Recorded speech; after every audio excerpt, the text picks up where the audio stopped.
Welcome students. Today we will start with question number 5, exercise 13.3. Right? इस exercise में हम कर रहे हैं कोण के फॉर्मूले. राइट? तो आप देखिए इसके तो question number 5 what it is saying, what length of tarpaulin 3 metre wide will be required to make a conical tent of height 8 metre. तो आपको क्या दिया हुआ है? कॉनिकल टेंट की हाइट दी हुई है. जैसे मैंने आपको पहले भी बताया है, हम लोग साथ के साथ ही नोट करते जाएंगे क्या क्या हमें दिया है. एच कितना दिया हुआ है आपको? 8 metre. And the base of radius 6 metre. जो आर आपको दिया हुआ है दैट इज 6 मीटर. सबसे अच्छी बात इसमें ये है कि आपके यूनिट्स दोनों के सेम है. Assume that the extra length of material that will be required for stitching margin and the wastage in cutting is approximately 20 centimeter. यहाँ पर यूनिट आपका सेंटीमीटर में दिया हुआ है.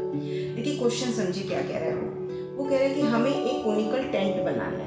ठीक है, कोनिकल टेंट बनाने के लिए आपको किस चीज़ की जरूरत पड़ेगी? तारपुलिन. तारपुलिन एक तरह से ना हार्ड कपड़ा होता है जिससे टेंट बनाए जाते हैं. राइट? अब जो कपड़ा होगा वो आपको पता है कपड़ा किस शेप का होता है? ऐसे आपका रेक्टेंगुलर शेप का कपड़ा होता है हमेशा. हम उसको लंबाई से परचेज करते हैं. ठीक है, अब इसीलिए इन्होंने यहाँ पे तारपुलिन की विड्थ कितनी दे रखी है? 3 metre. It means this is fix. ये जो लेंथ है ये फिक्स है.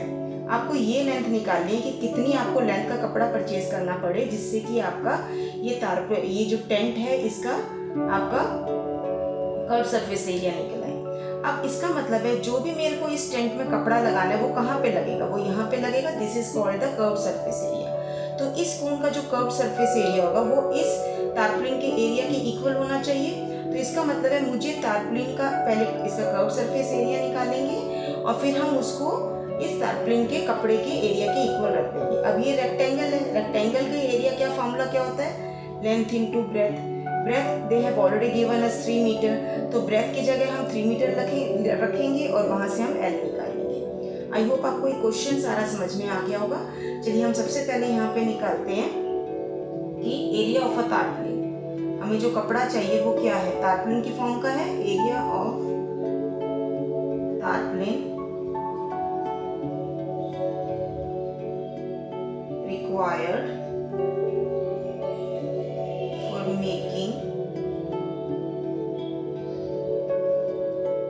the conical tent. What is the formula of that is equal to the curved surface area of a cone. ठीक है, अब इसका फॉर्मूला क्या होता है आपका? पाई आर एल. अब यहाँ पे आपको एच और आर दिया हुआ है, एल दिया नहीं होता. हम यहीं पे सबसे पहले एल निकालते हैं. एल का फॉर्मूला क्या था? Square root of R square plus L square.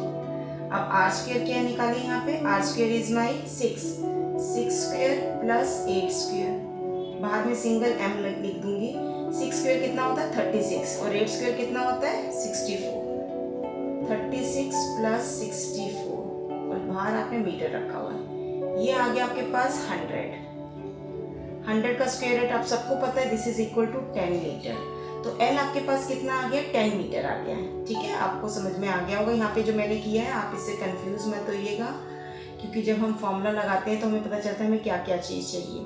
तो एल की वैल्यू कितनी आ गई आपके पास? 10 मीटर आ गया. अब हम यहाँ पे इसकी वैल्यूज को रिप्लेस करेंगे. भाई आपको इस क्वेश्चन में दिया हुआ है स्पेशली कि आपको 3.14 ही लेना है. तो जब वो दे दिया है तो हमें फिर वही वैल्यू रखनी है. This is 3.14. R is my 6, L is my 10. Area निकाल रहे हैं तो मीटर स्क्वायर में आ जाएगा. ठीक है, आपको इसको क्या निकालना है? अब मैं इसको मल्टीप्लाई करूँगी. डेसिमल हटा लेती हूँ यहाँ से. नीचे आएगा 100. 10 आपकी कैंसिल हो गई है. मल्टीप्लाई करते हैं. 6 4 ज़ा 24. 2 कैरी हो गया. 6 1 ज़ा 6 और 2 8. 6 3 ज़ा 18. And decimal will place after 1 digit because 10 नीचे था आपके पास. तो 188.4 मीटर स्क्वायर आपके पास क्या आ गया है? उसके कर्व सरफेस एरिया का curve surface area of this cone आ गया है. ठीक है, अब आपको निकालना है इस तारपुलिन का एरिया. अब तारपुलिन के एरिया का फॉर्मूला क्या था? Length into breath.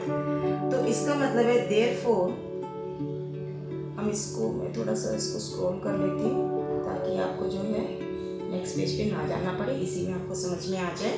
चलिए अब देखते हैं इधर. अब देखिए एरिया ऑफ द तारपुलिन जो आपको चाहिए वो किसके इक्वल है? That is equal to 188.4 metre square. इसका फॉर्मूला क्या है, length into breadth, so this is equal to 188.4 metre square. L आपको निकालना है, बी आपको कितना दिया हुआ है 3 मीटर। 188.4 मीटर स्क्वेयर, एक स्क्वेयर से ये मीटर आपका कैंसिल हो गया, तो एल आपके पास क्या आ जाएगा 188.4/3। अब इसको हम यहाँ पे काट लेते हैं और जो काटेंगे उसके बाद देखते हैं क्या आता है। 3 1 ज़ा 3, 3 6 ज़ा 18, 3 2 ज़ा 6, उसके बाद क्या आएगा 3 8 ज़ा 24, राइट। तो आपके पास एल कितना आ गया 62.8 मीटर आपके पास एल आ गया। ठीक है, चलिए आगे चलते हैं अब। सो योर एल इज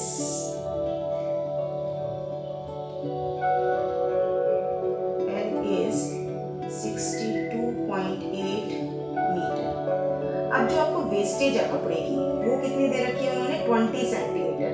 ठीक है, तो आपका इसका मतलब जो वेस्टेज है वो आपकी इस लेंथ में ऐड होनी चाहिए। वो वेस्टेज का कपड़ा है जो आपको ऐड होना है। लेंथ ऑफ जो आपका वेस्टेज दे रखा है, वेस्टेज जो है आपका कितना है 20 सेंटीमीटर। तो इसका मतलब हो गया 20/100 metre which is equal to 0.2 metre. तो total length of the tarpaulin required, therefore total length of tarpaulin required equal to 62.8 metre. ये तो उसकी लंबाई है ना, क्योंकि बेटा वेट तो फिक्स है, और उसके बाद वेस्टेज के लिए 0.2 मीटर का कपड़ा और आपको लंबा लेना पड़ रहा है।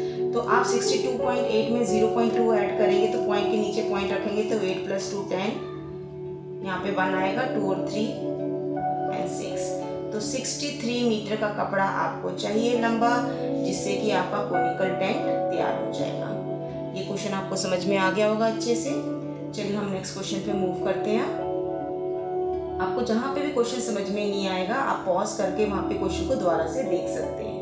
ठीक है, now question number 6 is the slant height and the base diameter। अब देखिए डायमीटर दे रखा है तो मैं इसको अंडरलाइन कर लेती हूँ। The slant height and the base diameter of a conical tomb are 25 metre and 14 metre. मैं यहाँ पे साथ के साथ मेंशन भी करती जाऊँगी।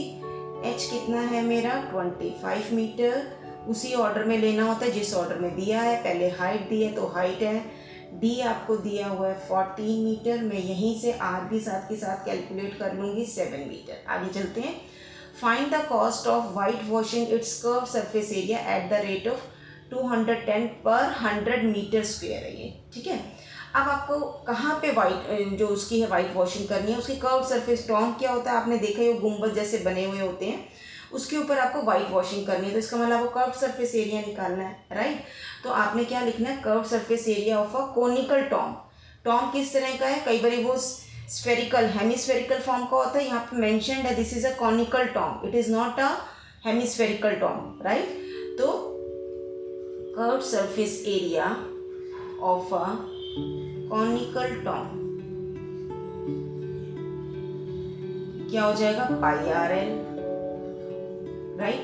अच्छा सॉरी, ये आपको स्लांट हाइट दी हुई है, सॉरी बच्चे मैंने ध्यान नहीं दिया, ये आपकी स्लांट हाइट है।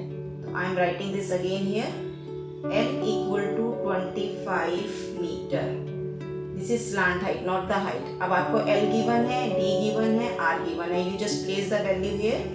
पाई is my 22/7, R is what? R is your 7 and L is my 25 metres. 7 से आप इस 7 को काट दीजिए, आपके पास बचेगा 22 × 25।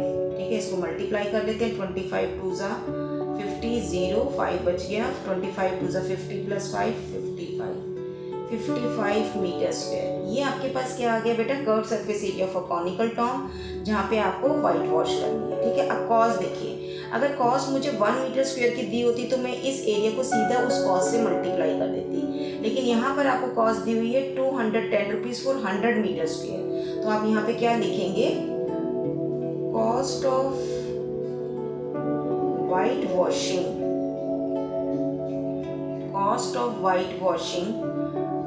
100 metre square area equal to ₹210। अब मैं सबसे पहले यहाँ पे 1 मीटर स्क्वेयर की कॉस्ट निकालूंगी कि 1 मीटर स्क्वेयर के लिए क्या कॉस्ट आएगी।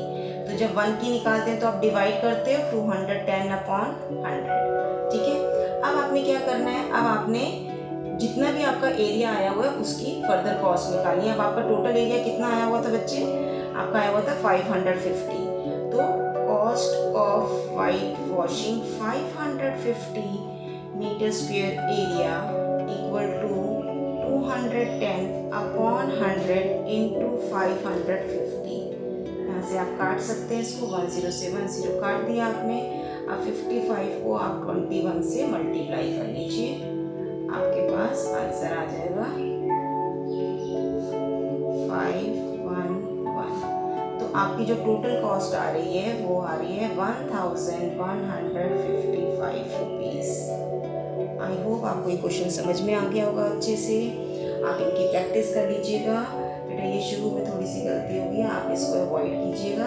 आपके पास एल की वैल्यू कितनी दे रखी है, 25 मीटर, जो मैंने यहाँ पर भी लिख दी है, ठीक है। चलिए, आज अगर आपको आज की वीडियो पसंद आई है तो आप इसको लाइक कीजिए, शेयर कीजिए, और मेरे चैनल को अगर अभी तक आपने सब्सक्राइब नहीं किया है तो सब्सक्राइब कीजिए। अगर कोई भी डाउट है तो आप अपने कमेंट सेक्शन पे लिख सकते हैं आप, ताकि मैं आपके उन डाउट्स को क्लियर कर पाऊँगी। Okay, take care, bye bye.